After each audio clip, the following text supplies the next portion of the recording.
اللہ رب العزت نے، اللہ کے نبی صلی اللہ علیہ وسلم نے قربانی کی فضائل بتائے کہ اس دن، قربانی کے دن، جو عمل اللہ کو سب سے زیادہ پسند ہے وہ قربانی کا خون بہانا ہے۔ جو جتنا بہائے گا اتنا اس کو اللہ کا قرب نصیب ہوگا۔ سب سے فضیلت والا عمل قربانی کے دنوں میں یہ ہے۔ اور عقل پرستوں کی اور مادیت پرستوں کی عجیب پروپیگنڈا ہے کہ میاں قربانی سے جانور کم ہو رہے ہیں، معاشی نقصان ہو رہا ہے، کروڑوں روپے خون کی شکل میں نالیوں میں بہایا جا رہا ہے، اس سے اچھا کسی غریب کی شادی کرا دو، کسی غریب کی مدد کر دو، کسی کے ساتھ یہ ہمدردی کر دو۔ تو یہ وہ لوگ ہیں جو جانتے نہیں قربانی کا سبق کیا ہے۔ قربانی کا حکم ہے ہی اس لیے کہ تمہاری عقل میں آئے یا نہ آئے، تمہیں سمجھ میں آئے یا نہ آئے، تمہیں اس کا نفع سمجھ میں آئے یا نہ آئے، تمہارے سامنے اس کا فائدہ ہو یا نہ ہو، تم صرف اسے اس لیے اس کی تعمیل کرو کہ یہ اللہ کا حکم ہے، یہ اللہ کا حکم ہے بس۔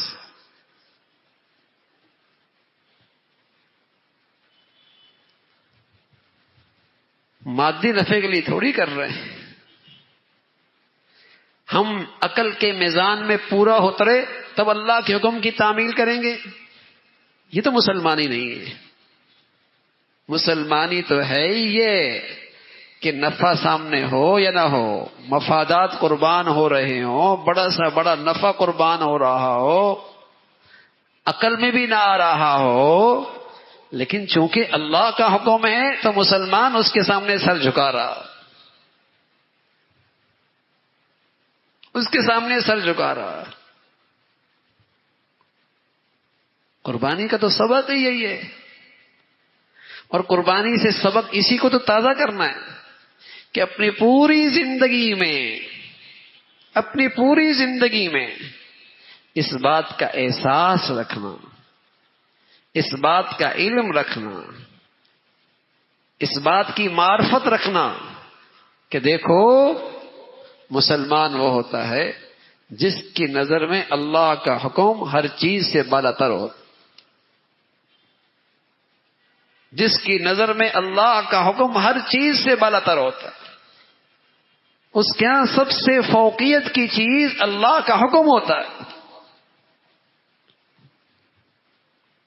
یہی تو معرفت پیدا کرنی ہے قربانی سے، یہی تو احساس زندہ کرنا ہے قربانی سے۔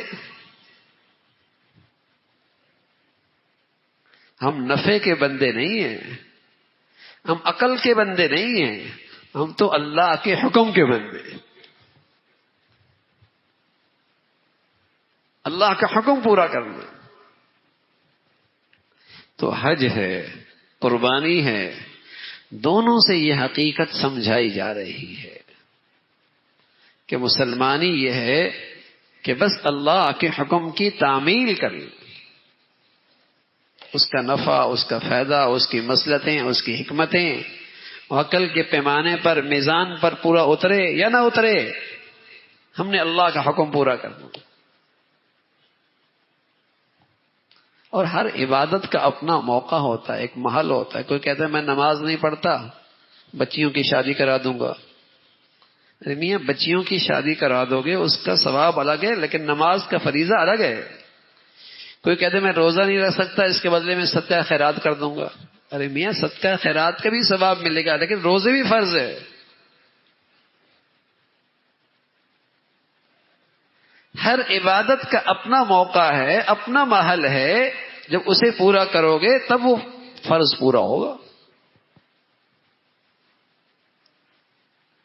تو ان دنوں کی خاص عبادت قربانی بھی ہے، حج بھی ہے، اور یہ ایسی چیز ہے کہ جو انہی دنوں کے اندر نصیب ہوتی ہے۔ ایک ایک بال پر اللہ اجر و ثواب عطا فرماتے ہیں، ایک ایک بال پر ایک گناہ معافی ہوتی ہے۔ اور خون گرنے سے پہلے اللہ رب العزت کے ہاں وہ قربانی قبول ہو جاتی ہے. ایک ایک بال پر ایک خطا معاف ہو رہی ہے. کتنا کا نفع ہے. اور یہ عبادت آپ پورے سال پھر حاصل نہیں کر سکتے. صدقہ دے سکتے ہیں، خیرات کر سکتے ہیں،